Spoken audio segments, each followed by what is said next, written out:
Let's talk about the struggles of business. Nah, you don't know how Washington works. So if you don't know how Yossi Gestetner works. So I got up, I introduced Trump, introduced myself, introduced Trump. I can be a difficult vendor. People call me, strong-minded, hard-headed. This guy can be a tough cookie.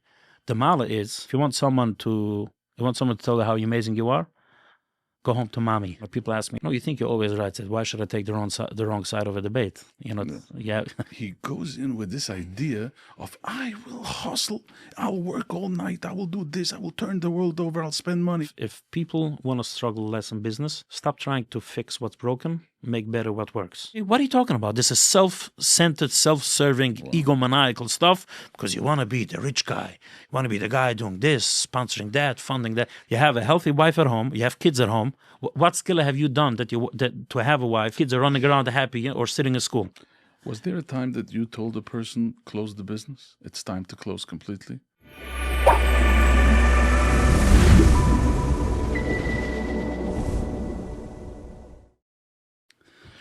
Okay, my guest today here is Yossi Gestetner. Yossi Gestetner is a business strategist, correct?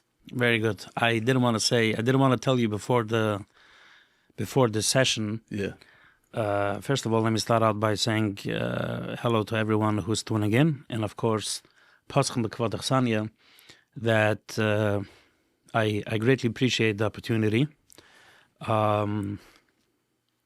People may sometimes assume that someone who's in a line for a long time, can take things for granted.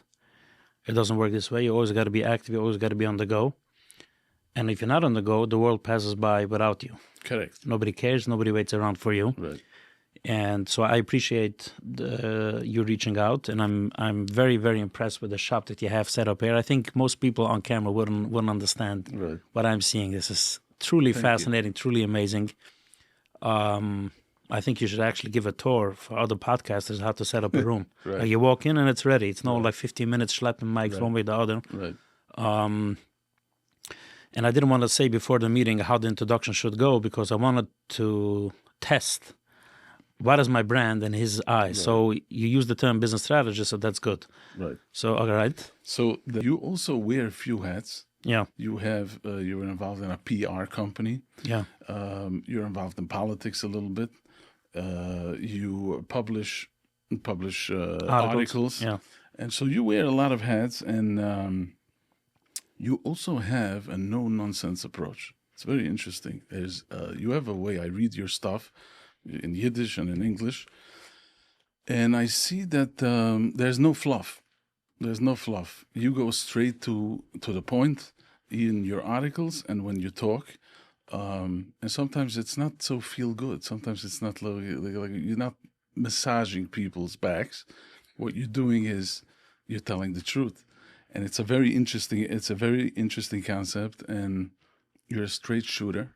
So I want to pick your brain. I want to pick your brain for a bunch of things. We're going to talk about business. Let's talk about the struggles of business. The struggles of business. That's what we want to do. So welcome to the struggle. Yeah. So I gave it in my introduction. I'm going to walk back a little bit, as they say, ma'ayim busu, what's your backstory? Because I think one of the most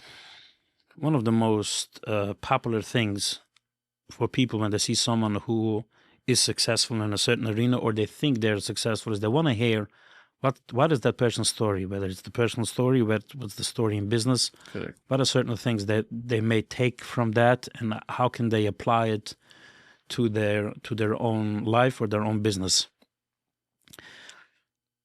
I greatly appreciate the fact that you, again, the second thing that you picked up, not just the business strategist, is a very no-nonsense. And the difference between a business strategist and a coach and a consultant is very simple. A business strategist, who would be the typical client? Anyone who has a business product, service, wholesale, retail, or even a thought of a business, a plan of a business, on the way up, on the way down, or move sideways, and wants to have an analysis where things are with the product, with the pricing, your place on the market. That's marketing. A design agency that does logos, that's not marketing. That's production. That's a tool within marketing. But there's so many things in marketing that have nothing to do with production. Right. The way your salespeople talk, the sales pitch, that's part of the marketing. Right. Your pricing is marketing. How you provide your product. Is it online? Is it brick and mortar? That's part of marketing. So you also help people who are way in the middle of business. Correct. So but they feel like it's not going in the right direction. Correct. And even if it goes in the right direction, sometimes people want to have someone, check some blind spots. As a strategist, you come in for a meeting. It's like going to an expert in Boston, getting an opinion and moving on. Most people who walk into my office are one-time things. They come in and they may come back in a couple of months to pick my brain ahead and they move on. Right. So that's a strategist.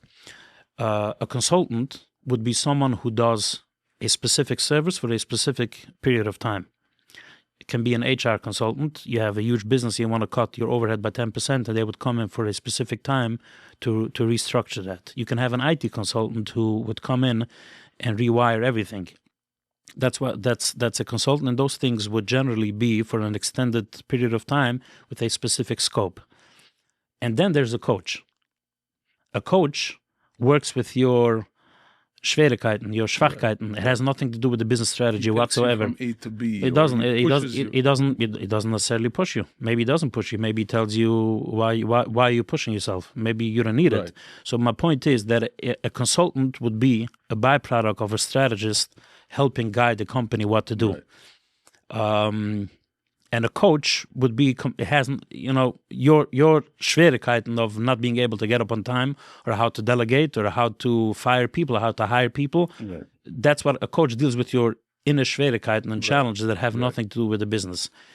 This day and age, some people have, they call it consultants who come in every Monday and pop off opinions. I think it's a waste of money, because if your business is such that you need someone every week to continue carry it in a certain direction, then something is wrong with your business structure or in your management team. Either there's a position missing or roles have not been properly delegated. So a strategist like myself, the way I would work, and I work, is you come and you have a meeting. Most people take my opinions and move on. Sometimes, let's say if someone goes through a big transition in the business, they would want me to hold their hands for a few months. Right, you walk with them. Yeah, walk with them, but only it's a few months. It's like you either take a meeting, the next setup is 6 weeks or 12 weeks. And then it's like, but I also do some consultancy work in the arena of PR and publicity, because there's so much of a business that's outward looking. And that's where the expertise that I Baruch Hashem have over the last 20 years. I filed my first tax return in 2005. It's 2025 now. Wow. And every single tax return for 20 years or 21, whatever it is, 25 hasn't been filed yet, but for 20 years is in the same arena. It's messaging, writing, marketing, it's publicity.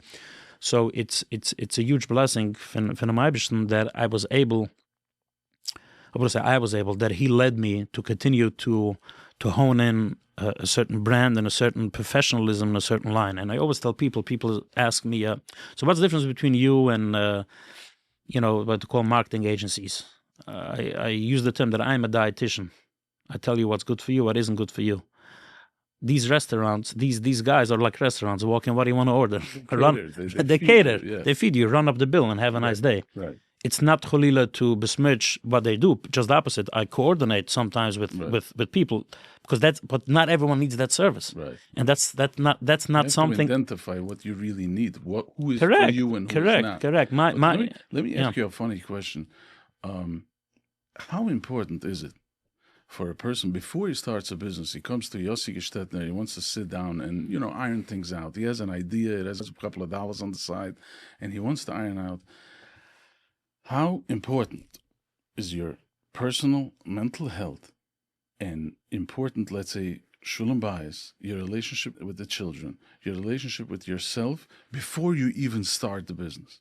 Because I know there are some people who have a lot of problems on the side and their head is all over the place. Here they have issues with the children.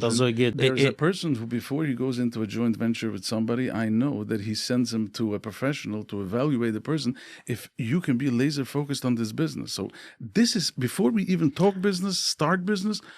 Correct. How important is that? So this is probably one of the biggest struggles in today's business. And today's business is niched. It's not necessarily the personal challenges that a person has at home, or with a spouse, or with the kids. or certain, let's even call it mental, I won't call them mental issues, but difficulties, struggles. Correct. But one of the biggest problems of today's society is that everyone thinks they're able and capable to do everything and achieve everything, and therefore they start running down a path they have no business running down. Mm-hmm. And any move in business that you do, even setting up this place, costs thousands and thousands of dollars. Yeah. So I think going into a Yossi Gestetner for an hour meeting to discuss what it is that you want to do. Where are you going? Yeah, correct. Yes, you're going to spend the $800, the $1,000. Not a lot. It's peanuts compared to what you're about to embark on. So of course you want to have someone pick your brain. If someone like Yossi or someone else who does, I'm not aware many people in the community do people consultants or have marketing agencies, but if that person has checked off many boxes and has checked your blind spot and things make sense, then go ahead and do it. But if that person has raised certain issues and challenges or realities that you haven't thought about, then maybe don't do it. Right. There's no scenario where getting outside of your bubble and outside of your own idea where it's going to cost you more, because any move in business, and you want to hire someone, you want to rent an office, you want to renovate an office, furniture, anything's going to thousands or tens of thousands of dollars, and maybe only in $250,000 in, you'll notice, maybe this wasn't for me. What you're saying is that you're the first best investment out there before you even touch anything. Correct. So ideas are absolutely. So oftentimes when again, some people who understand the value they bring say, so you charge only $800. It's like, come on, you have, Baruch Hashem, a lot of knowledge in what moves, doesn't move people in our community and beyond. So little, but others say, whoa, so much. It isn't, because it's not something where you need to come back a whole time. Right. You go to the guy in Boston, and when you speak about the multiple hats, if you think about it, all the hats are in the same category. It's the category of shaping public opinion, understanding public opinion, whether it is a business strategist with the outward-looking challenge of the business. So if someone comes in and talks to me, and I identify in the discussion that the challenge of his business is operations, I would send them. I try not to send, but I would recommend go to someone who has more knowledge in day-to-day operations. That's a specific mahalach. If someone has an issue with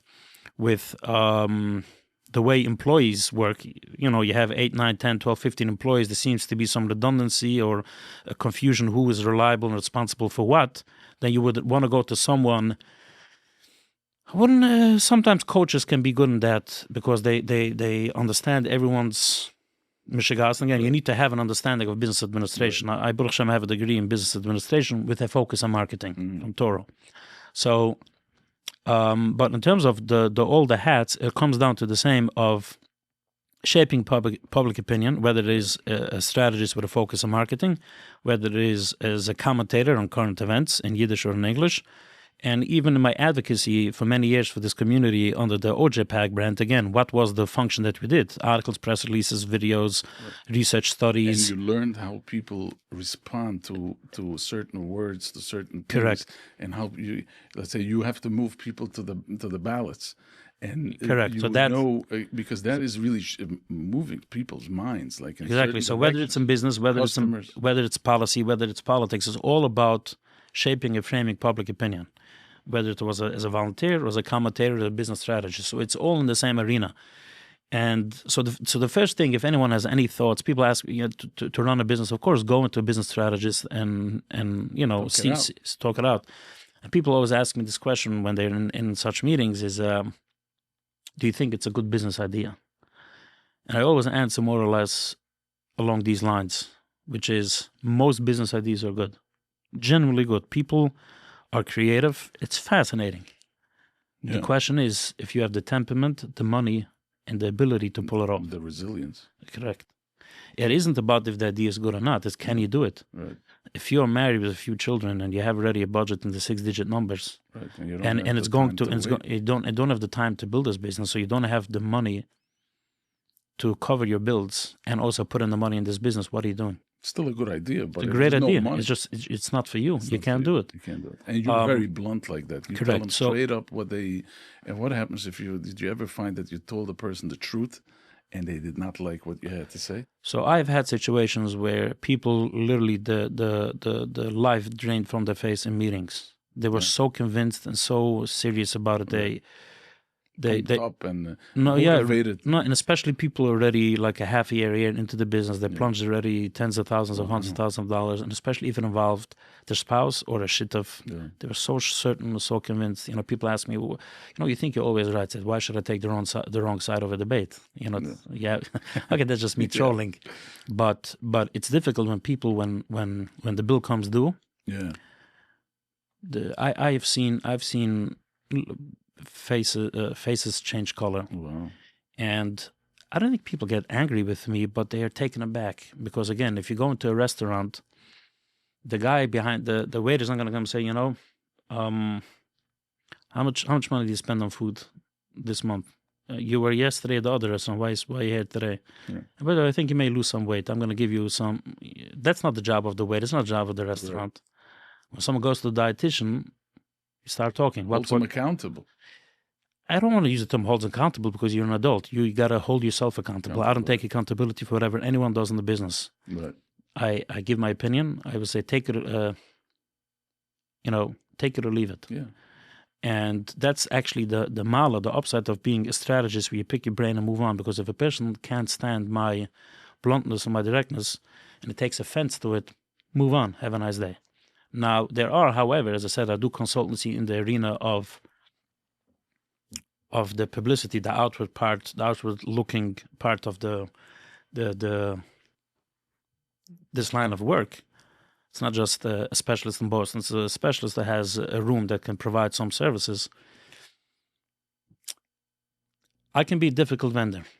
Mm-hmm. People call me, strong-minded, hard-headed, whatever you want to call it, all type of shaimis nordufim that this guy can be a tough cookie. The mala is, after I argue with my clients, I always tell them that as long as the check clears, as long as you sell in the money, I genuinely do not care if your business blows up in your face. I have nothing to lose and have nothing to gain, because if it succeeds, you're not giving me a percent. Right. You're going to take credit. Right. And if anything is wrong, you're not going to blame me. I really don't care. You're disconnected from the... I'm genuinely mamish ma'emes disconnected from that person's I want to say that emotions. It's not just. I often tell people, if you want someone to tell you how amazing you are, go home to mommy. Right. As Trump says. There's places. There's places for it. You're not going to get it here. You're not going to get it here. This is You're spending. This is raw. And why is it raw? Not just because I like to shock the system, as sometimes my writing is. I get a kick out of it. It's because I don't understand. You have money either from a father or uncle, you're rich or you earned well, and you're not going to throw it to the wind. You're going to put in so much time in your business, in your project, at the expense of your life. Right. At the expense of your life. Of course. So why do you want someone to massage you for it? Right. Or why don't you want to have the truth and it doesn't maybe I'm wrong. It's not necessarily the truth. I don't say it's the truth. It's a perspective from someone outside your bubble and someone who's not sitting here trying to impress you. Right, which is very valuable. I'm not trying to impress you. Very valuable. I had recently quite a fascinating development. Someone reached out to me saying that he has a certain question about partners, because I talk business strategy and new business ideas. Right. Often it involves partners, right? Either people want to partner up to build a business or they're fighting in the middle. I try not to get involved. I don't call myself a mediator per se. I try to say if you think you want to work together and it's something wrong in the business and this person feels you got to put in more hours and more money, come in, let's talk about it. And those meetings take longer than just an hour. It's usually an hour 30, hour 40. And then people are, free to do what they want. So someone reached out to me saying that he has a certain challenge in a partnership, if I am the right place to go.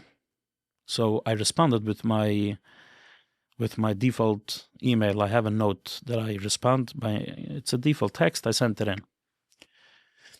So if that person, by reading the text that I wrote, and it has a couple of links to articles, whatever, if that person thinks that I'm worth his $800 to $900, $1,200, come in. If not, it's nicht. I have more time for a podcast. Right. You know what I mean? Right.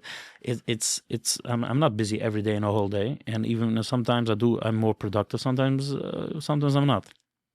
So the person says, "If can I have a phone call to discuss it?" So I said, "No." Yeah, but maybe after 5 minutes I'll know if you're the right person. I said, I can't do that. Why am I not doing that? It's for 2 reasons.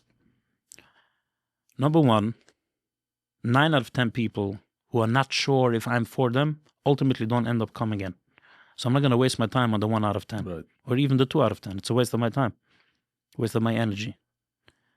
And most people who do want to come in, they understand Yossi provides a service, and there's a cost of doing business, and this is peanuts compared to business. Let me go. Right. I don't need to sell myself. What are we doing now? Right. We're gonna do now a show Right. for an hour meeting. Right. Like, what are we doing here? Right.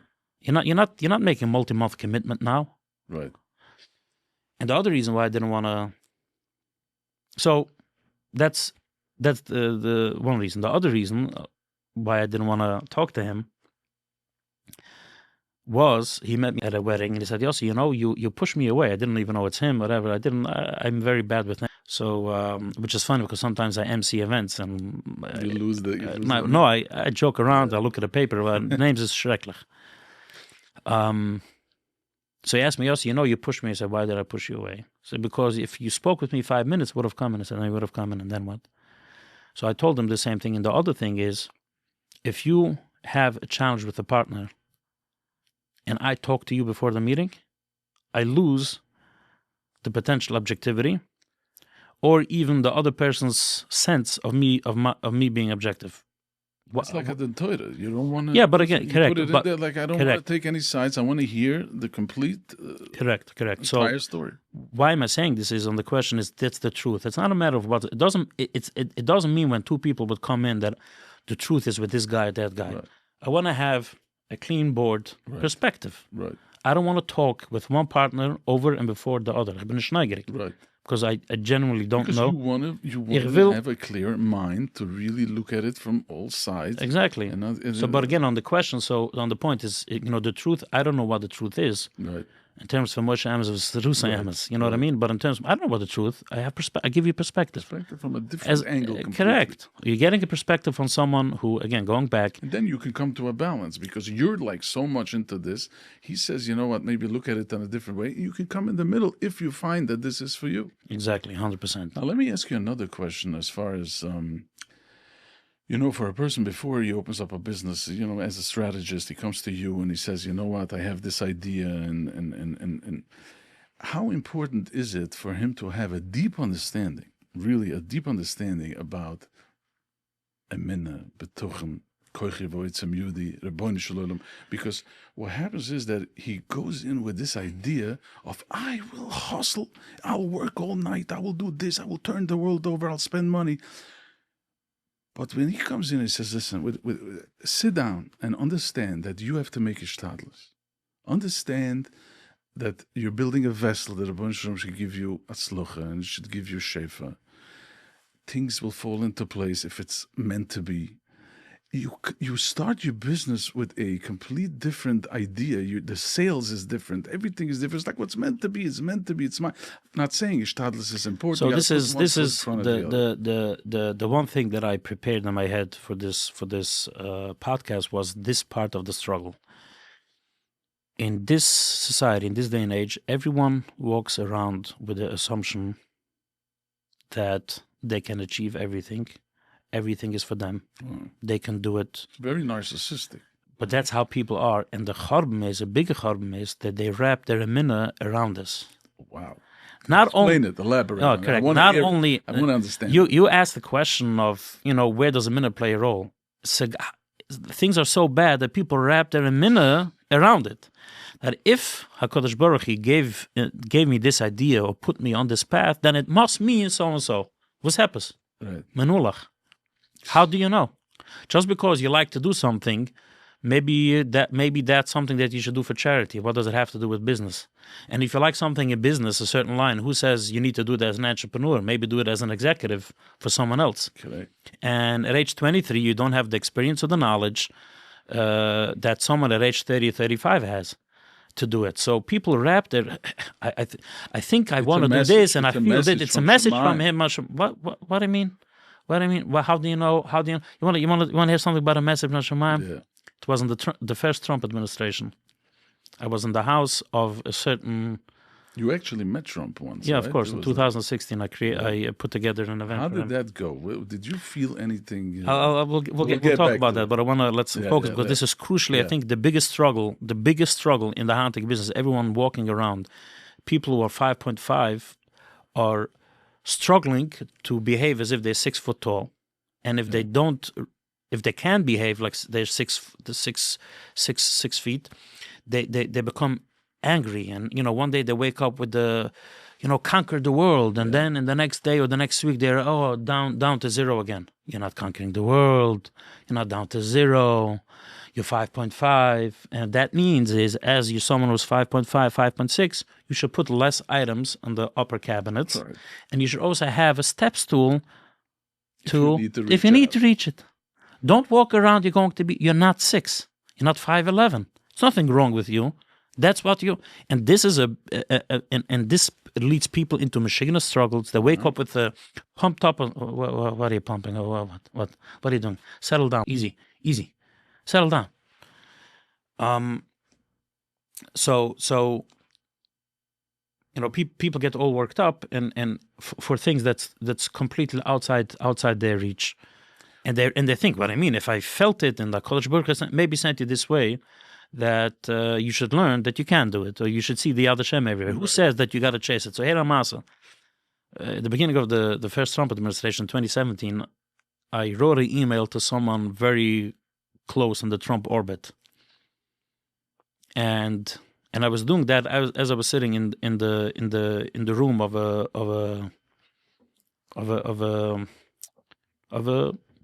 a big roof by Klal Yisrael. Someone who has a big following. Mm-hmm. He's involved in a lot of activism. We were sitting there. We walked through the language of the email, and I wrote the email, and I saved it in the email in the drive. So then, and he said, let's take 10-15 minutes to think about it. Let's review it before you send it out. Then I went back to drafts. It wasn't there. So I asked him, what do you think? What's the simon Hashemayim that this email? That we don't have the email. Simon is next time. Make sure you save it. That's it. It's very simple. Very simple. And since then, anytime I need to write a memo, I write it in a document, and then I put it into an email. I was saving it in what's the name? Why are you building? People think it's not a minute. It's arrogance, klapa shemaya. Everything what does this mean? It's actually it's the height of koich v'otzim yudi. It's a level. This is what I'm saying. And people are saying just the opposite. I know, what do you mean you will from him? There's a concept of if you want something, you're going to get it. Again, this is all there is a balance. Yeah. But if someone comes to you and says, I want to open up a business, he's full of anxiety, he's nervous. I don't know. I talk with the person numbers. I talk with the person, what things are or not. Someone walked into my office a couple of months back, ready to buy off a business for $1 million. And I walked through with him the numbers. I showed him, that 300,000 would be paying a premium. Wow. And he was like, whoa. I said, yeah, whoa. And he had already, he's a son of a wealthy person. He had already 500,000. He had half the money ready to do it. I don't know if he bought the business or not. I don't know. Wow. I have no idea. So I'm not a therapist, meaning I don't officially do coaching, and I'm not the Meilich Bidaman either. I'm not telling you how when you want to do business, you got to do in the here and now. Teure loy b'shamayim, it's nicht in the Himmel. Steht the Teure so it's not in the Himmel. V'loy ma'ayver yam, and it's not there. It's not the other side. It's the here and now. What do you have in front of you? Right. And so many people in this day and age, because they see clips on YouTube and other social media, and they read Forbes magazine, the wealthy is that this young guy created that. You know how many billionaires the world has? A few thousand. What are you talking about? It's like it's not. It's monetary success or career success on what people view as success is not in the books for most people. Oh, Yossi, so pessimistic. Yeah, you're bringing down people to the reality. I don't think I'm pessimistic. I think if someone has an amin and betuchen and a sense of reality, that correct. Then it can. Then Yes, just to do stadlis. no, not only that, the person gets to live life. Correct. Gets to live life. They're not busy giving up life. And what's life? Life is now. Correct. Life is. I drove to Washington 2 weeks ago. Mamish today, 2 weeks ago, I drove to Washington. From Rockland County to Washington, the road is 4 hours and 20 minutes, and then you need to stop, right, for gas, and then the way back. So I parked 1:45 the afternoon. There was a meeting at the Justice Department. The meeting wasn't right away. It was 2:45, started later, whatever. And then 4:45, I left and I drove back. That's basically being 10 hours on the road. And photos of the meeting went out. It was stories. So people in shul asked me, and I said, 10 hours on the road? Like, well, why didn't you go crazy? I said, why would I go crazy? No, first they asked me, like, so with whom did you go? With myself. Well, you didn't have anyone to go. Why? 10 hours on the road. I said, why not? If going to Washington is a hassle for you, you don't want to be there. Right. And if you view life as always the next step, the next moment, then of course the driving is a hassle. But to me, I was in the car, I took care of some phone calls, I listened to some music, I stopped when I wanted. Some of the way I closed the music and I looked around. You can be with yourself. I was genuinely, as I say in Yiddish, it wasn't. Sometimes you have a conversation with a smart person, you talk to yourself. Yeah, exactly, of course. What's wrong with that? But I was looking around, I was observing the roads, certain drivers, they're rushing, and I was thinking, you're content with who you are. I'm not saying I'm not fulfilled with your mission. You know that I'm doing what I'm doing. I don't want to talk about myself, although that's what we're doing here. I don't want to say I'm always content or fulfilled. That's not the point. I'm saying it's a crucial achievement, and it's a moiridige blessing if people start appreciating that life is the now. Correct. You're not driving now to Washington, I gotta be in Washington. Right. The drive in itself is the life itself. Correct. The coffee in the morning or the kipke after the davening, you're not kippening now because I gotta rush to work and I gotta be on, Right. The kipke is in itself, this is part of the life. Yeah. It's not the next thing.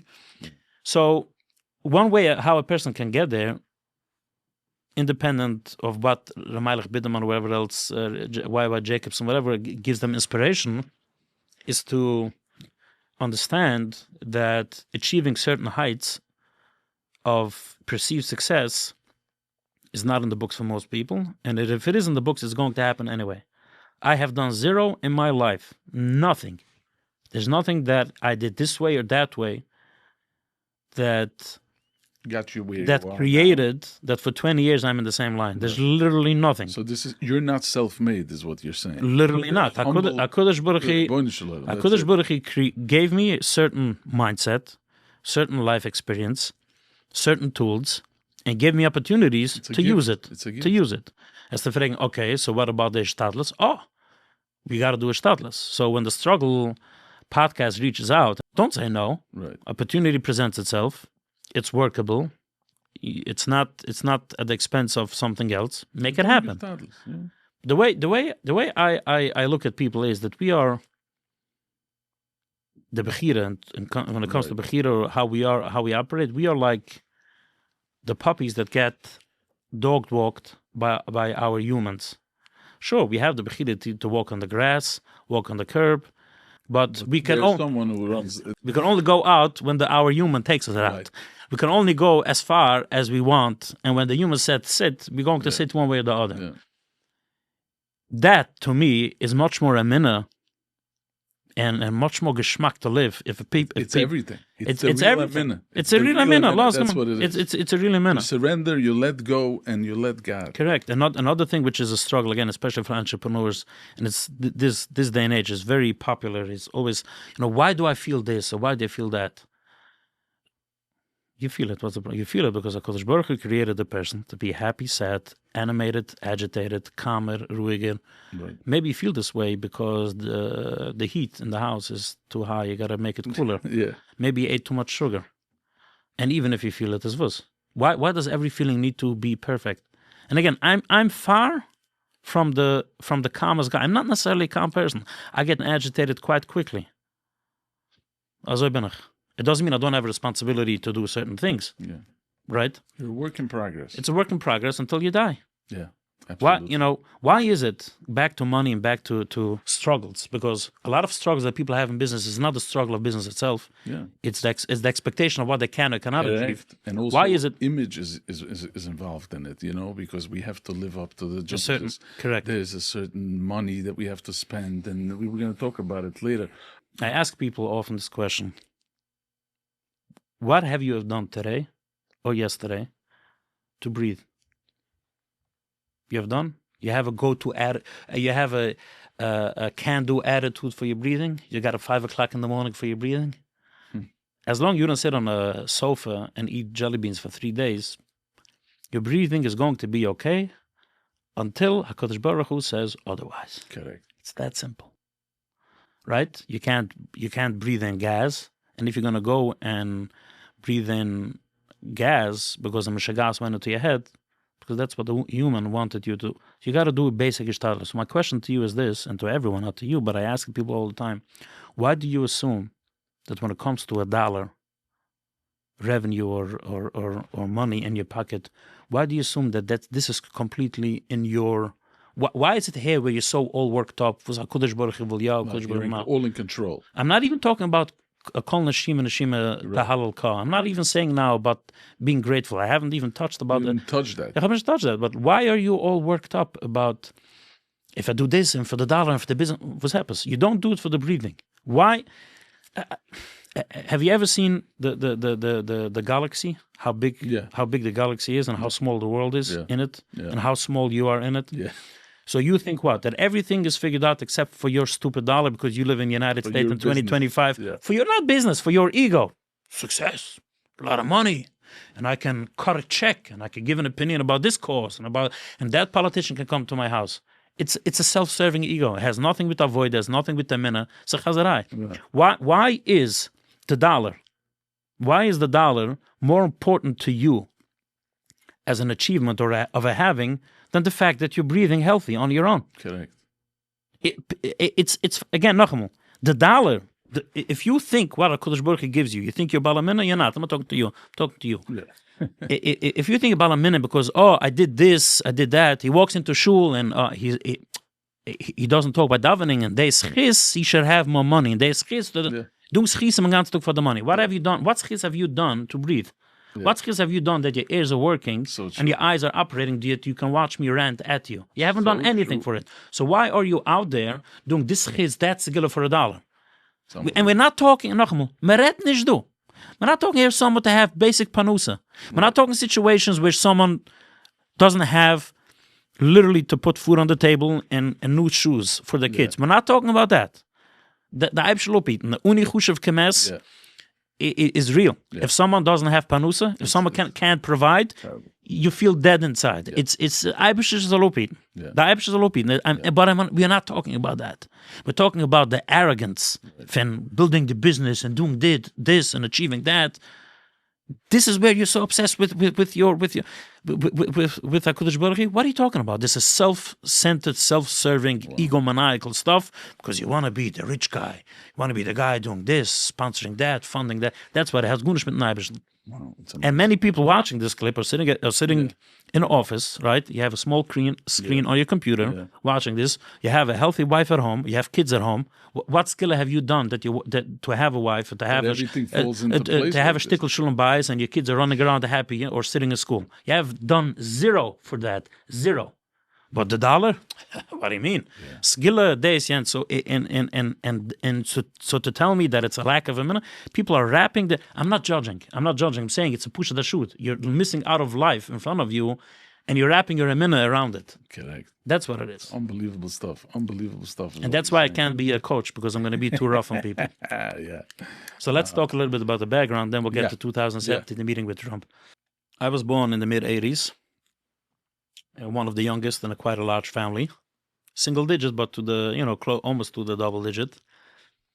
I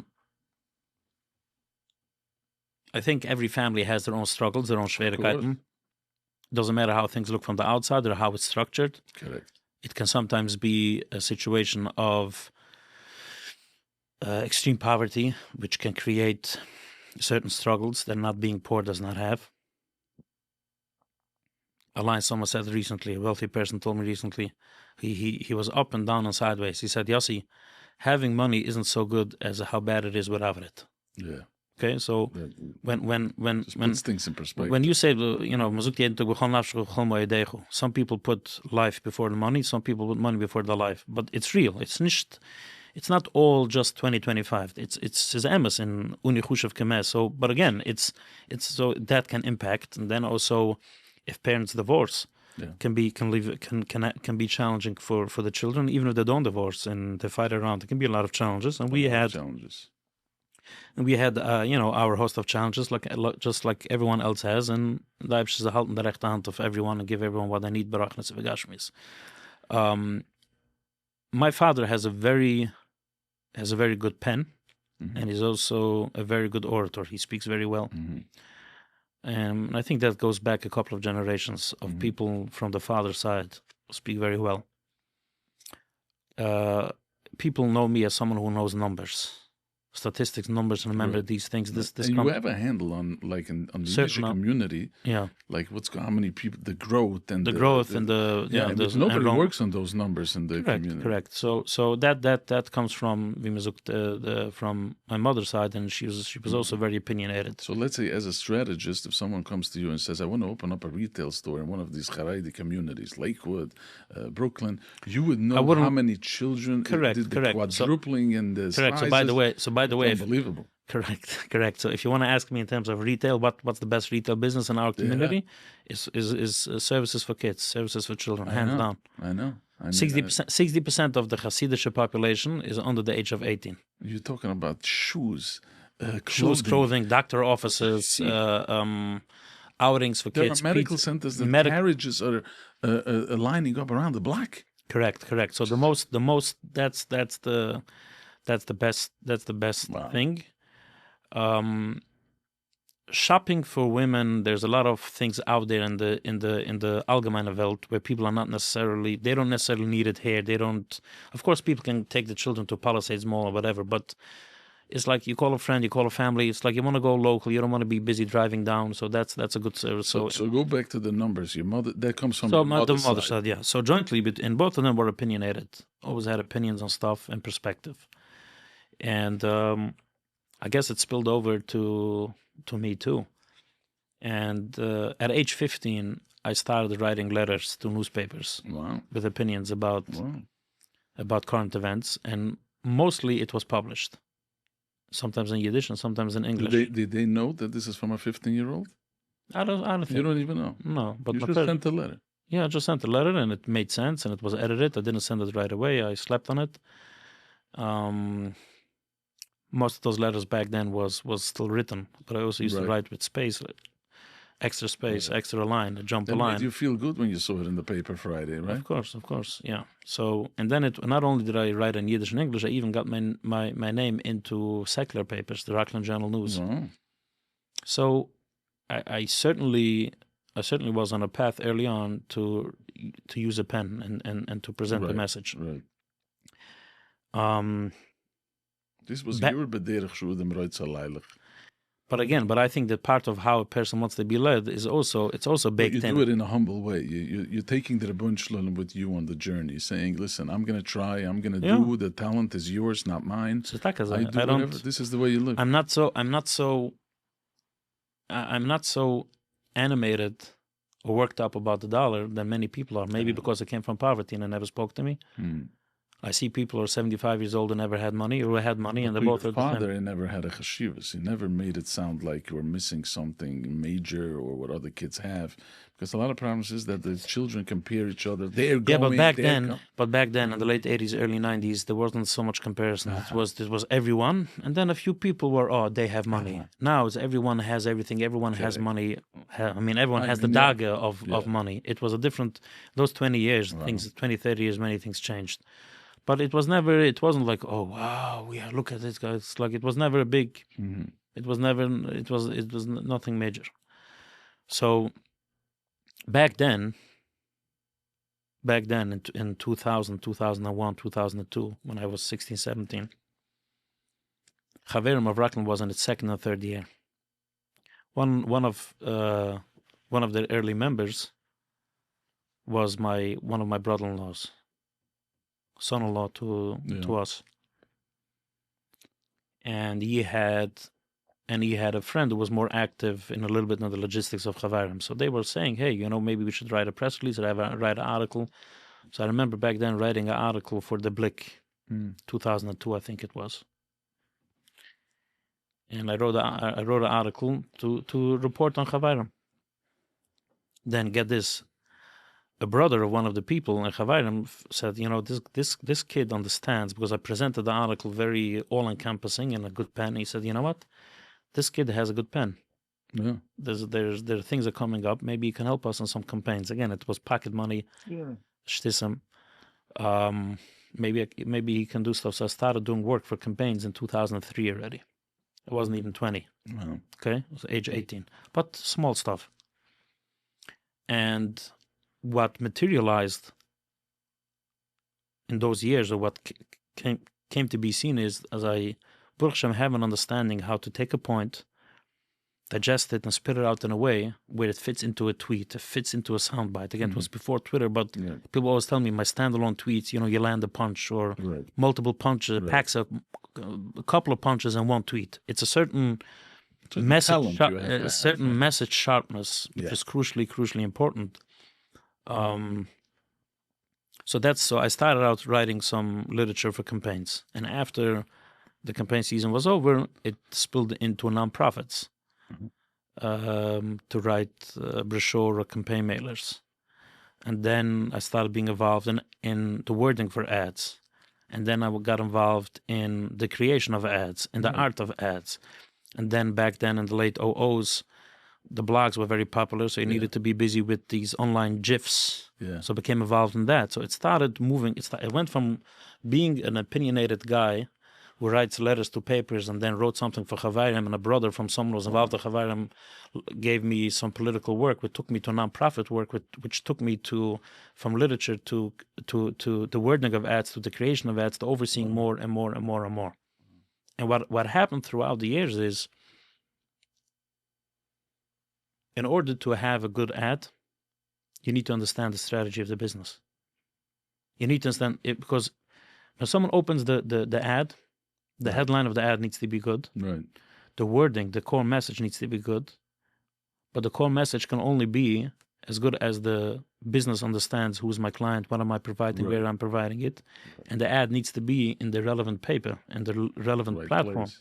It does not everything works. I think today they're doing these clean ads, like sometimes one or two words and gives the entire message, image. Yeah, sometimes, but that also became a little bit of mishagas. People overdo it. It's before Rosh Hashanah, you put something crooked. I don't know who's talking. I don't know what you want. So, in order to produce a good ad, you need to have a core message. You need to have the wording. And to have the wording, you need to have the message. The message, you need to have the strategy. So I found myself, again, I'm taking many years and condensing it into a small podcast, short podcast, but I found myself being in a situation is, before we do anything, tell me what's going on with your business. Correct. Again, who's your client? How are you serving? What do customers want? And at the same time, I was also developing my understanding of Das Akul by being a commentator. I got involved in Commentator, I got involved in The Blot and in other places. And early on, I was always available for people to give me feedback. I still have an email where people can email me. Feedback that gets you... it's everything. It's where you put a finger on what people's reaction is? It's everything. Must be the feedback, right? It's not necessarily because a lot of time the feedback can be one way, and 4 weeks later, after you have repeated your point multiple times, people change their opinion. Most people's feedback is based off of what they're comfortable to accept. It doesn't mean that's real. But you can sometimes, if everyone is happy with what you said or everyone is angry, then the pool of feedback is too small. Can't be everyone is happy. Can't be everyone is angry, especially if you do something for a while. You have the experience, you have the knowledge. You're not an idiot. It just makes no sense. So throughout the years, I got involved with more businesses, and also on earlier in the process. You can't call me Yossi, create an ad. There are many people create it. What are we doing here? Hi, Boon.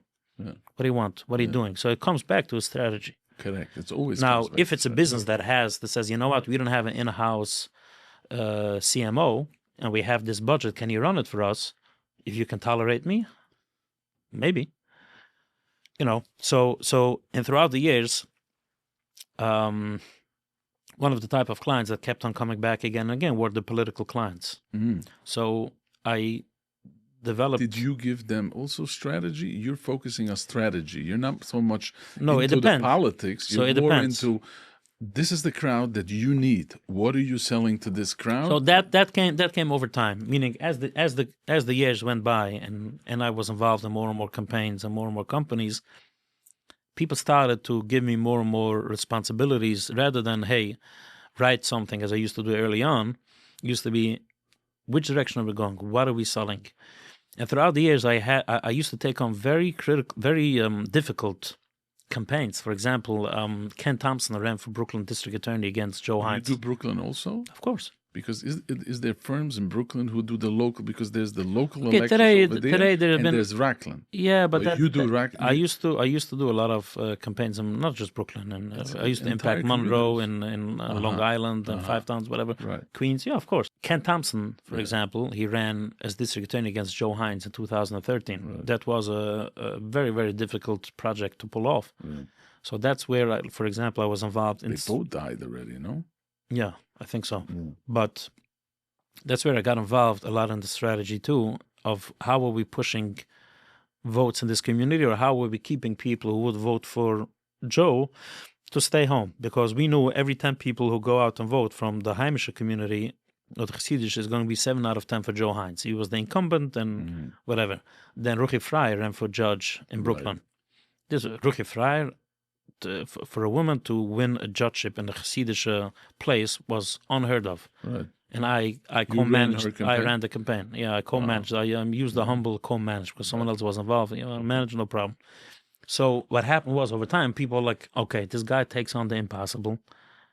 He has an understanding of what drives people, what what motivates, what keeps. So, and also at the same time, I got involved. That's when I got more and more involved in community activism, where I use the experience and the knowledge and the know-how in the publicity world on a communal basis. Correct. Through the OJPAC. So what happened was, when OJPAC in 2019, 2021 wanted to be involved in policy rather than just numbers and statistics, that's when I took a step back from political campaigns. Because if I'm going to advocate for a policy to elected officials, how am I a campaign strategist in November fighting with them? It just doesn't makes no sense. So we did that for a while. So that's when I took a step back from political. And also, political is very seasonal. It's boom and bust. It's not a. But isn't it coming around every few years? You have to start working on a campaign a couple of years. Yeah, correct. You're not working 5 minutes before. Yeah, correct. But when you go into campaign, you tell them that my fee is $20,000. Okay, I will call you in 2 months. If this guy's going to work he's going to charge us per month $20,000 or 25. Let's take him let's bring him in for the kill. Let's bring him in for the end, and he's going to go all out. Right. That's what I'm saying. So. Yeah, there's the campaign. So you're focusing on business right now, is what you're saying. I'm not focusing. I do whatever comes my way in this arena. Right. So if someone has a public affairs challenge, they're in the nursing home business, on the real estate business, they have a public affairs challenge involving the media or neighbors in a certain neighborhood, I can try to guide them in a certain direction. I want to get around to what happened in 2016, the meeting with Trump. Oh, okay. So he announced 10 years ago this week, mid-June 2015. The New York primary was, I think, June 2016, the presidential primary. Back at the time, Trump was presented as hating Jews, this or that, whatever. I knew someone from a previous campaign, going back to 2010. I had an ongoing relationship. I knew someone in the campaign. He had a very senior role. I reached out to him and told him, hey, I have a good idea. We should bring Jewish community media to meet Trump, to have a press conference with him, a question and answer. I let him, let him stake his case. Like, why do we need to be filtered by this organization, this brand, that guy on TV saying this? Let him talk directly. It's New York. New York has the largest concentration of Jews and certainly visibly Jewish people than any place in the United States. Let them talk directly to them. Creative and gutsy. Yeah. They said, you know what? I'm going to call you back. So they said, yes, we can do it. Wow. So I said, I have one requirement. None of this gets leaked before the event. So number one. The other requirement is that I quarterback this. Anyone who reaches out to you, you send them to me. I either run this show or I go home. I don't need 15 people in the pot.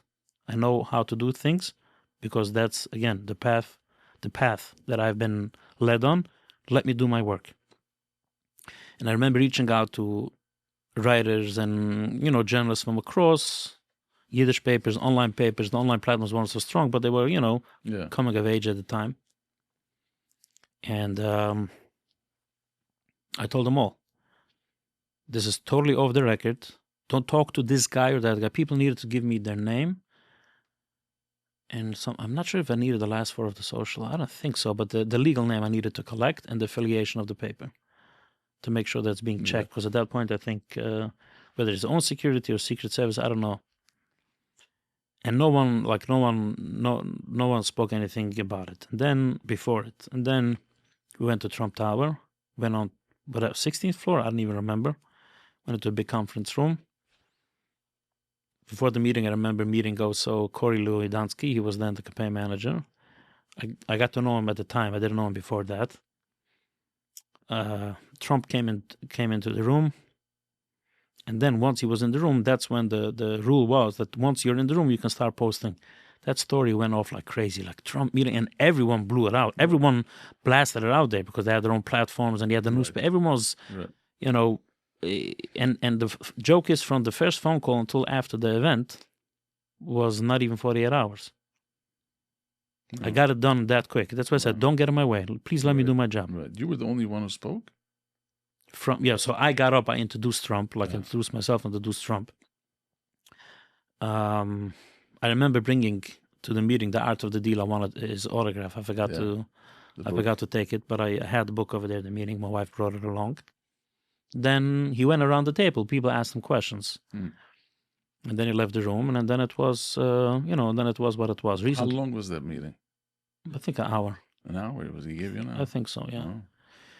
And now, what's your impression of seeing him the first time? First time, as of now, the last. I haven't seen him in person since. The impression, he's a physical presence. He's very tall. Yeah. He's very tall, and he moves with a certain power. Again, he's now close to 80, but he's still kicking. He's still kicking. There's no question about it. Yeah. So that was that event. Recently, we organized a meeting in Washington. And again, Sunday night, there was no zeicher of the meeting, but Wednesday afternoon, it was a great success. So I asked someone, I want that and that person from the administration to be at the meeting. No, I'm not sure. Yossi, so I'm not sure. Ask. Nah, you don't know how Washington works. So if you don't know how Yossi Gestetner works, get it done. Yeah. Am I humble? Not necessarily, but I'm just... I'm comfortable in the capabilities and the capabilities that HaKadosh Baruch Hu gave me and the opportunities that come my way. You know what you bring to the table. This is this. And again, going back to the struggle, if people want to struggle less in business, stop trying to fix what's broken, make better what works. If you have a certain talent, a certain understanding to something, your heart schleps you in a certain direction, maybe go in that direction. But going that direction doesn't mean you're going to be the entrepreneur of this big business. Maybe it can be in charity. Maybe it can be as an employee.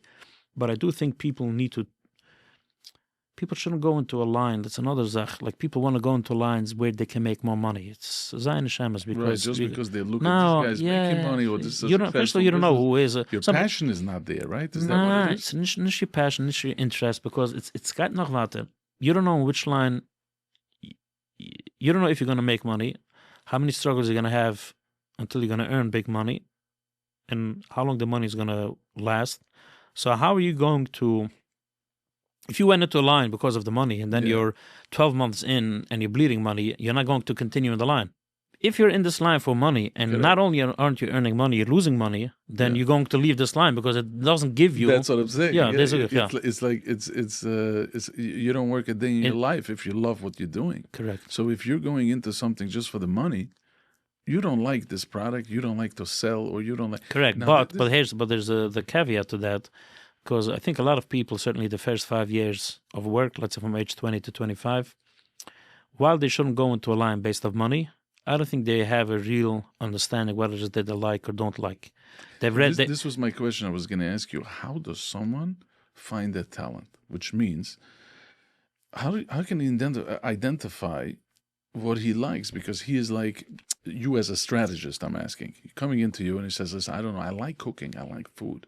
The other person says, "No, I like sales." Or someone like, "I like the back office. I don't like to sit in front of a counter."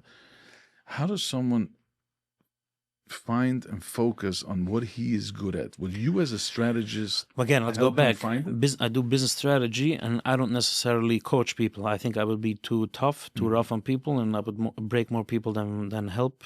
Again, if you want to talk to me, Gesundheit. And I have my own challenges. I let myself be coached by others. It's interesting. But liking what you do has nothing to do with business. You're going to say, what do you mean, Yossi? You just said that you shouldn't chase money. Not chasing money is one door that you should close. But I think in the first few years, you don't know what you like. You don't know what you pull to. You don't know in which setting you're good at. You don't know if you're good to work alone or to work with others. You don't know if you're good in sales or in that.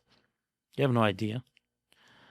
And preferably no one should even work to open a business before they've worked 5 years for other people. Not if you started working at age 30 when you have 5 kids at home. I'm saying, let's say you're 19, 20, 21, work a few years for other people in this role and that role. And liking food, fine. If you have money, go eat at a restaurant or host a few friends for a barbecue. What does liking food have anything to do with running a business? There's literally nothing. Has nothing to do with running a business. I like to hear myself, but I don't do a podcast. Right. It's a world. It's a responsibility. It's a Welt für sich. What does liking what you have? You first need to be in the arena, be in the ring. Right. Be in the ring, because you need to get some training on what it means holding down a job, getting criticized by a superior, smoothing over a difficulty, having responsibilities falling on your shoulder. It's not about money, it's a this or that. And what happens is that over time you start seeing if you can filter out the chase of money, if you can filter out the mishigas of the can-do approach, if you let the process around you work, you will, Emir Hashem, fall into that place, except if part of your struggle of their world is not to have that blessing. And if that's the case, you can't fight the system anyway. What do you think about these new expos that you see today? Every kehillah, first of all, the kehillahs are like narrowing it down to them only, like one of the other, which is super. I just want to hear your opinion about it. And then there is some, not affiliated ones. There's organic, generic. For real estate, for this, for that. So the question is, what's your opinion? I mean, this took off lately way more. So and my question is if it's narrowing it down to the kehillah, narrowing down between Heimische people, or not letting them go out, or is it just it's just an awesome thing that was never been before and it's great for business? What is your opinion about it? The expo as a product, business show as a product is a good thing. But there's a big part of it that's oversold, it's overhyped. For example, there are a lot of businesses who spend too much money on sponsoring some of these events without even getting the something good in return. They'll spend $6,000, $10,000, $15,000 be sponsored for what? To have your name a few times on a paper? Some marketing, they call it. Walkthrough isn't enough because first of all, there are ways where you can spread out the money more throughout the year and get more exposure. At events, nobody walks around. He's sponsored, that's sponsored. Nobody cares. Everyone is so into hopping the next piece of chul, the next stick of kigel, sushi. They don't have time for who's sponsored. So it's money. It's not bad to sponsor. The pricing and the return is not a good structure. Then there's also if you're a company that you don't have a brand throughout the year, you don't spend money on your brand throughout the year, what's this one day event brand going to do to you? It needs to be part of a big picture. It's like, so that's another thing. Sometimes I think spending a certain amount of money on a booth is a little bit crazy. Have a booth, have a presence. You should do it a couple of times a year. You need to be out there. Is Expo part of your strategy when you put together a plan for a person how to go in? No, it's different. It's if an ongoing client wants to come in and talk about their marketing, and they ask me, I give them. It depends which. There was recently a client who had already agreed to sponsor a certain event, and I walked him over the ledge. I told him, "What are you doing? It just makes no sense." He said, "All right, you see, I knew I should have called you, and I should have called you a week earlier, whatever." But I was able to get out of it. It wasn't a contract or something. But it doesn't mean you shouldn't sponsor. It depends what it is that you do, how. There's another thing. I think it's actually a good thing when companies close the business, so to speak, for 1 o'clock or 2 o'clock at lunchtime, 1 o'clock, and send the staff to these events. Not because they're going to bring back sales, because it's a nice. Yeah, it's just a nice gesture. It's a nice geschmack. Give them a day off. Right. As I wrote in an interview recently, I had an interview with the Moment. I think I saw it. Yeah, that's what I said. Yeah, that's what I said. Yeah, thing. Let them go. Yeah. Not because you're going to be this big millionaire. Right. Who cares? Let them go. Let them enjoy. Right. It's a geschmack. It's a company. They get to meet people. Now, if something turns into a sale, right. if a relationship gets built, hakler weg. So, should companies participate in expos? Depends the company, depends the industry, depends where. But it also depends on how much money you're going to spend on it. The amount of energy and sometimes money that goes into a booth for an expo, if you do that and you invest it in other places of marketing, and whether the time and the money, you'll get much more in return. It doesn't mean you shouldn't do it, but how much energy you're going to expend on it. Now, the thing of the kehillas to do it, as the Gemara says, but all of them want non-kehillah members to show up. Because if it's only no kehillah, it doesn't have the trust. Right. So your Hasidus needs PR now. All right. If it's in the RCC and I live in the neighborhood and I do Baruch Hashem, we'll go visit. One kehillah I went and the other I wasn't. I didn't go. It was 2 kehillahs made one. I'll tell you. I think I said it. The new square. Square kehillah. And I didn't end up going. And I got a lot of flack. What do you mean? You live in the neighborhood, so why don't you go? And it is. My coach told me. One of the things that I need to work on is say more yes than no. But it's sometimes difficult because it's. Whether it's commitments, whether it's going to events, you need to be in the mood of greeting people, smiling to people. Not that it's a pain in the neck, but I'm human. Right. It's not. I'm not chazashum disrespecting the fact that people think I'm something that I'm not. If it makes you sleep better at night, because it's right. It doesn't take anything of me most of the time. But when people want to come in, they want to greet, they want to talk, they want to ask me politics or business, or I'm not always in that position. And you know what? As a human, that's also fine. Right. Well, why do I feel this way today? Because you went to bed late last night. That's why. And you didn't plan your week a little bit more better. Was it the problem? Right. So you gotta be human on that part too. You were mentioning before that you have a degree in business. Business administration with a marketing concentration, yeah. Now, these expos, they show, and they're very proud of it, these kehillas and these places that they show that these young people, they came out from yeshivas, zero education. Hopefully all these businesses there are very successful. What's your opinion as far as, do you need this degree? Do you need business school? Do you need an education? So 2 things. First of all, to claim that someone comes out of yeshiva and doesn't have an education is a false structure. It's a false premise, because if someone has gone through a system or worked with a system where they need to get up, and they need to behave, and they need to show up. And there's the beginners. I was about to use the term beginners. What do you mean? They were educated. They were educated in terms of how to behave, structure and also knowledge. It's knowledge. It's not about it's critical thinking or not. It's not about that. You're using your brain. You're not in the field every day from 8 years old and looking at the moon. So you have knowledge. You have education. The other thing about degree. Am I a fan of degrees per se? No, I think some of these things are overrated, but I am a fan of knowledge. Everyone is going to agree that knowledge is good. Right? Knowledge is power. Knowledge is power. Now, how do people get knowledge? They can get it through the book. or they can get it You mean through action. the pavement? The pavement, the rubber meets Pound the road. pavement. Correct, the rubber meets the road. The value of having some book knowledge is that some of the mistakes that you would do, you will not do. Right. Because you have the knowledge. Again, if you get stuck and you're chasing your narish dream, age 30 being 5.5, thinking the can-do attitude is going to make you 5'11", I can't help you. But of course, knowledge is good. If it were up to me, I think I would greatly encourage people who are 19, 20, 21, who they have basically gone through the yeshiva system. People at that age already start, get married, and they either on koilel half a day or they work. If they can get 60 credits in a structure that works for their ashkofa, I'm not saying run around everywhere. If they can get 60 credits in business administration, general business administration, it would help a lot of young people to be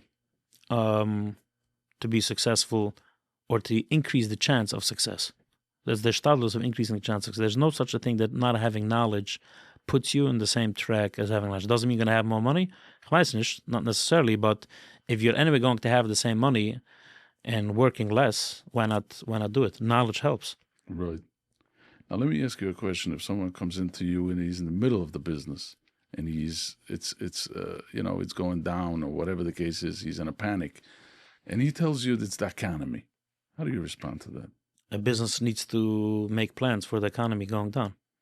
So you believe that, because some people are like, we're not accepting economy, we'll do whatever we can do. I do think that a struggling economy, struggle podcast, I do think a struggling economy has a real life impact on businesses. And that's why it's so important to have a realistic view of the economy, which is another part of why I write and talk a lot. You're right about it. Correct, because if people live in la la land about the economy, they're going to have certain. They not only will they have certain expectations in the business. If they don't reach it, they get frustrated. They may even put in money into the business that the business should not be doing now. I'm not giving personal financial advice, but now is not the time to expand. Now is to fortify your coffers to make sure that when the traffic slows down because the economy is weak, or certain vendors schlep around with their pay, that you have enough money to keep the lights open. Right.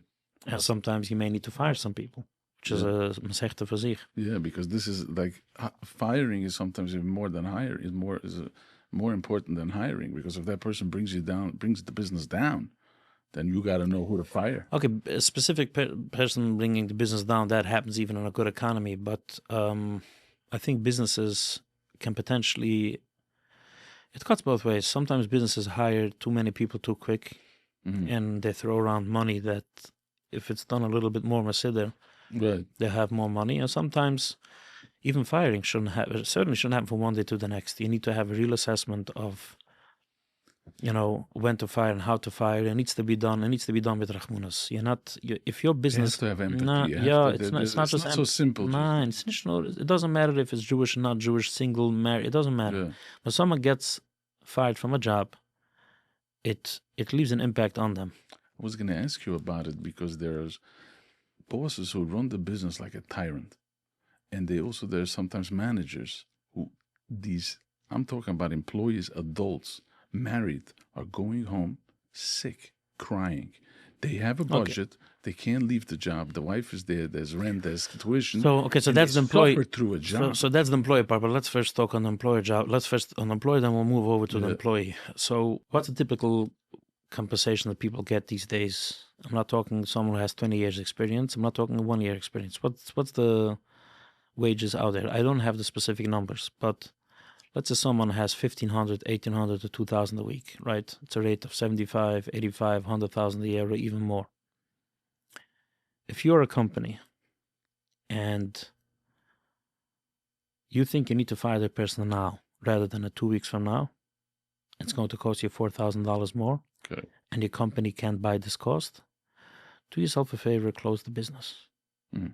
You should not, on a human level, has nothing with HaKadosh Baruch Hu, has nothing, because you as a business, you have no obligation to, Your business is a business. Charity, come to me for a check. It's something else. No, but even as a business, if you're so wound up on the last few $1,000s that you got to fire the person now rather than later, or you got to fire the person without giving that person some send-off money, again, maybe it's a harsh word, close the business. You're not in business. You're drowning, you're struggling, you're flailing all over the place, and you're trying to blame people who shouldn't be blamed. It's your right, it's your money, but the point is when you fire someone, you got to do it, you need to give that person time to be fired. Now, if someone is I'm going to use a harsh term, if someone is a cancer on the business, then even then, if you got to send the person home, you can still send off with a few extra dollars. There's a way how to do it. Correct. And if you think that it's not worth it from the business, if you're such a successful businessman, I'm sure you give Maaser. Right. Take off some of that money from your Maaser math.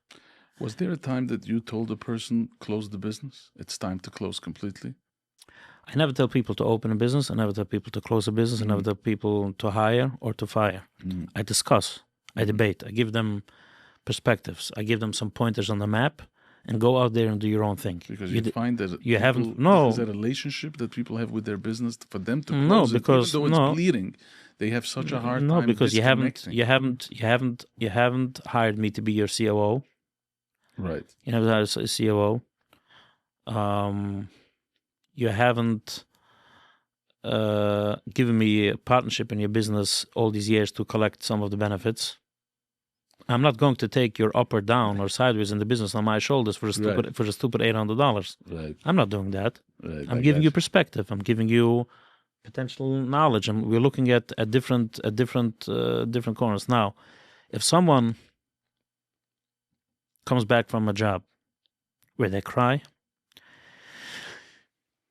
again, it depends what's happening at home in terms of the money. Sinish is a pusher to walk off a job, but to be abused at a job or to not feel, because a lot of times feeling today, everyone feels this, I feel that. You don't like that word. No, not because feelings don't matter. It's because somehow your feelings, it becomes my responsibility, my obligation. I think I feel this way. Was wisst von mir? It took away a little bit of structure, like a little bit the Dora Fluger type. Ich fühle so, ich verstehe. I don't even understand what you're saying. But there's certain, that's my truth. No, there's objective truth. Now is not, the sun is out now, you know that? Right. I don't see a zeiger of the sun in this room. Right. It's my truth that the sun went under today. Sorry, Yossi, your truth is La La Land. And I don't need to cater to your truth. I don't need to laugh in your face saying this guy's nuts in the head. Right. But this guy's crazy, this guy's delusions. I don't need to be disrespectful. Be gentle, be kind, have compassion for people, but I don't need to feed your meshagas. Right. You cannot have Ma'ariv now. It's not even the plug. So I don't want to use the term, someone feels in business, you can do whatever you want. But if there's real abuse, people need to cut it. Need to cut it because the damage of hanging on to the business another day, another week is very difficult. But I would also suggest to people that before, I'm not talking the first few years. First few years, the best training is live training. Correct. This job, that job, this, do some deliveries, drive a truck, it doesn't matter. Get to know the reality of business. But when they're settled in and they're ready in the line, they're working already 10, 15 years and they want to change a job, they should go and talk with a coach. I don't want a business coach. Go talk with a coach. It's going to cost, some people it's going to cost a few $100s. Some people don't have those dollars. So go to a friend, go to a father, go to an uncle, go to your roof and shield and tell them, you're struggling in business. I want to make a change. I want to talk with a coach about it. I do not have the $250, $300, $400. Please give me this money. Go. Be a man. Get it. Yeah. And get a little bit those. Now, who should be the coach? If it's a La La Land coach, I don't think you're going to be taking responsibility. I'm not taking responsibility. But it needs to be a coach that can say, you know what, I actually think that what's going on in the business is, you should move on from this job or you shouldn't move on. Because if someone has a paycheck, 75, 85, 91, 110, 120, and you have a responsibility at home, again, they shouldn't take abuse, but sometimes people may view an abusive environment in business not abusive. It's the pressures of business. I'm not saying there are not businessmen who are not to the show. Right. This absolutely happens. And if something is not my truth, it's clear cut. And of course, you should take action to move on. And there's another thing that someone told me. I don't know what is. I know what works for me or doesn't work for me. Right. So it doesn't matter what you think. Someone Gesundheit. Can you afford it? Can you now be out of a job for 6, 8, 12 weeks? Or you can't. So if you can't, you need to go outside of your bubble. You need to talk with someone. Say, this is what I want to do. This is what what are my options? Give me some thoughts. And you know what? Sometimes the option is to be out of a job for a few weeks and to suffer, than to continue suffering at the job. But when you make such a decision, when you have a few kids at home and you don't have extra money put away to live, go talk with the coach. Have a single session with a coach and maybe follow up a week or two later, because sometimes you can feel a certain way and you need to have a follow up. But shouldn't be more. Not every Monday. There's not every Monday's here. Right. You're going to the specialist in Boston, maybe for a follow up in 2 weeks. That's it. It works or it doesn't work, and you need to make the decision. Look in the mirror and make the decision. Wow, Yossi, you give yourself off like a person who has self-esteem, with self-confidence, and with a cycle user. And my final question for you is, who is your role model? Interesting. Nobody. Don't have a role model. No, I don't. Why? Not because I have a whole shitta, but because I do think that having a role model is, again, trying to fit your future into a reality or a fantasy in a box that's just not there. I read a lot of biographies from business people, especially in the Wall Street world. I'm fascinated by Wall Street. Stocks, commodities, options. You write about it? You're not very vocal about it. Not allowed, because people hear what they want to hear from you, then they make mistakes in the tens of thousands of dollars, and they blame you if something goes wrong, even if it didn't follow you, and they don't send you a check when they have a good trade. So who are the big names, the books? Peter Schwartzman, Ray Dalio. You had Simmons. There was a biography about him. There's a fascinating book called Cokeland, from the Childs and David Koch, the two brothers. That's not that's I think authorized biography. So I read a lot of these books just to see the some of the struggles that people go through in business. Again, the struggle, the challenges that they have, the things to take into considerations. One of the books that I don't like is the books that give you tips. Motivation. That doesn't hold. I feel that motivation is good at the spot. These big motivation conferences. Correct. Yeah, it's good. But when you walk out of there, what do you do? Yeah, listen, when you're tired and you got to drive another 3 hours, you want someone to motivate you, whether a Red Bull or someone on the phone. I don't know. Yeah. But you're not suddenly going to like the road if you don't like the road. So I think the mishigas of having a role model and looking up, don't look up to anyone except for your moire derech. Right.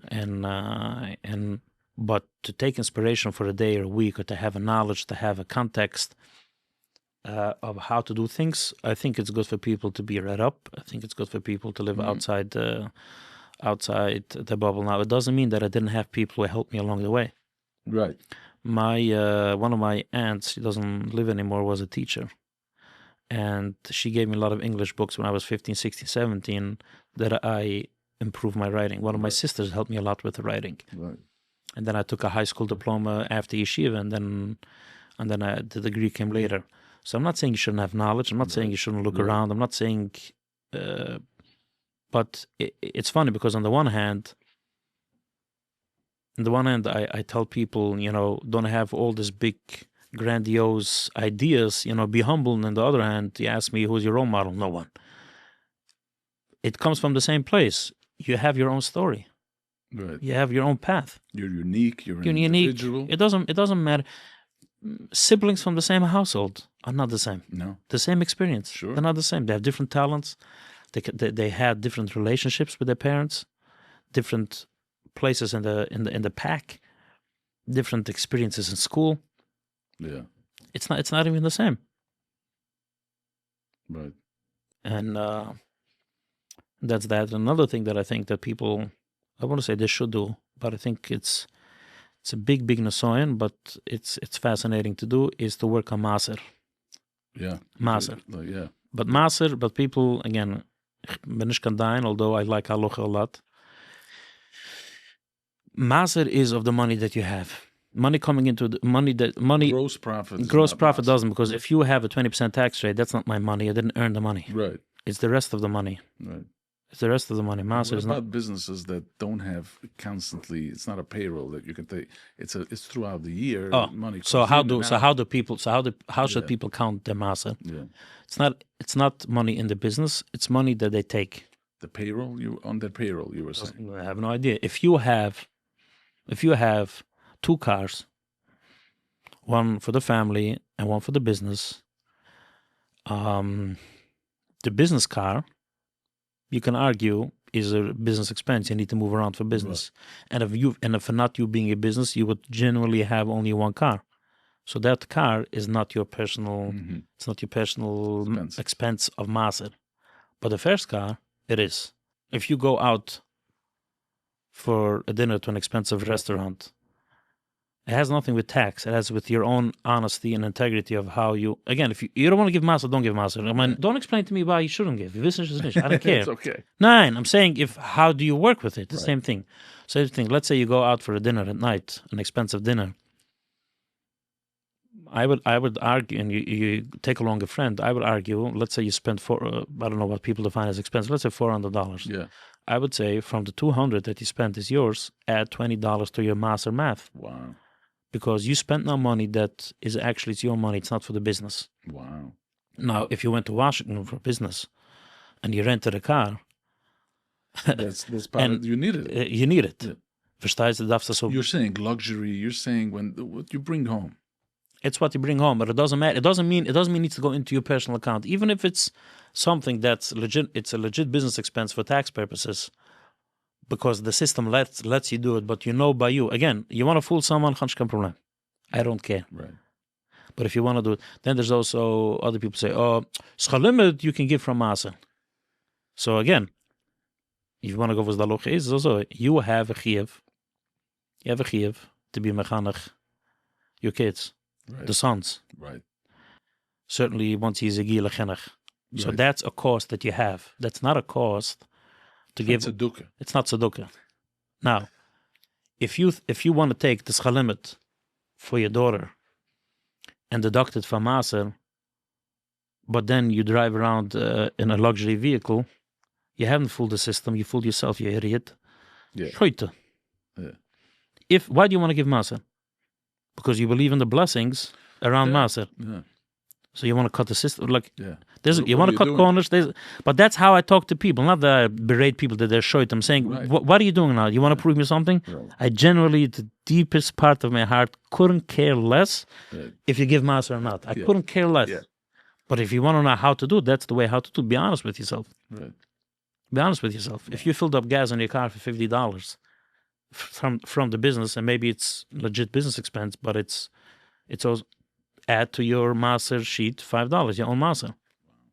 Wow, that's tremendous advice. There's no two ways about it. I think it's crucially important, and it's also important not because we need any confirmation from different religions, but giving off of self.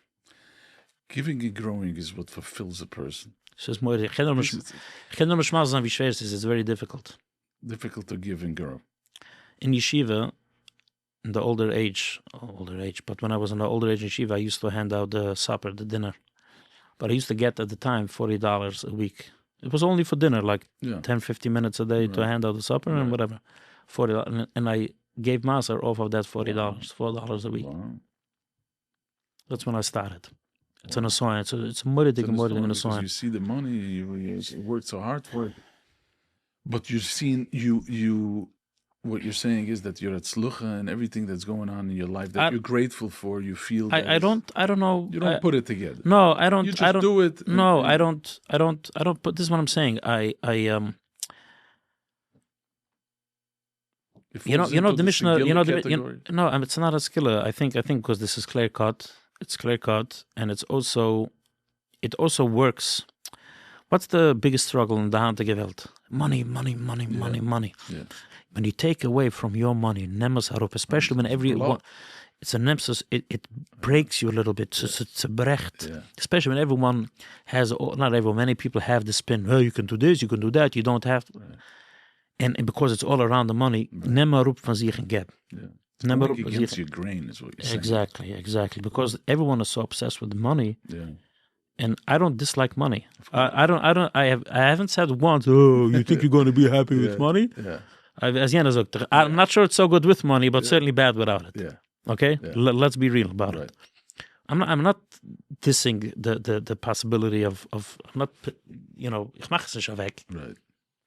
But when there's when the need, Am Yisrael is so meribim, the need is high. Right. And it's 4 Yontov, you can sell to someone $300 2 hours before this man, and the person has an anua. You made someone happy. And because it's so schwer, take because it's money and money and money. Yeah, I love it because you show a different side of you.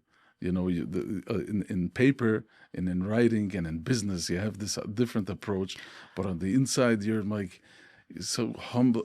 The word is that you're like when you talk about firing, you have to watch on another person, give her another person. And again, you have a side of you that is. I appreciate that feedback, and I can be very. As you said, that you start out, it can be very rough with people. It's not about, it's two different things. Yeah. Being real and being raw with what's real doesn't mean to be mazalzel in the mensch. It doesn't mean throwing people to the side. I love it. It's two different stuff. So I want to give you a bruche. Yeah. The Rebbeinu Shalom should give you chaim. It should give you confidence. You should continue doing what you're doing and making this world a better place. Fine. I appreciate the fact that I've given this. You gave me this opportunity. When you reached out first to me, I heard on the voice note. The voice was like I said, this guy has a broadcaster voice. You have a good good voice. And one of the struggles is to run a podcast continuously is a big struggle. It's not easy. I don't know how often you try to have every week I drop one. Every week, so that's good. Not to overdo it, like not too much, because then you get choked, and also not too far out. Right. But something along that, something that's workable, manageable, and you gotta make sure that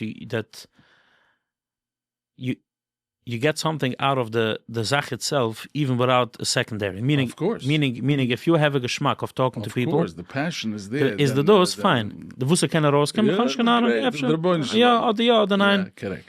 That's the approach. That's the mamish approach, because that's what we were saying before. If you don't like something, if you don't enjoy it, then you're just doing it for meaning the money. You need to do it for the passion. I would say something else. Don't do it for the secondary outcome. Correct.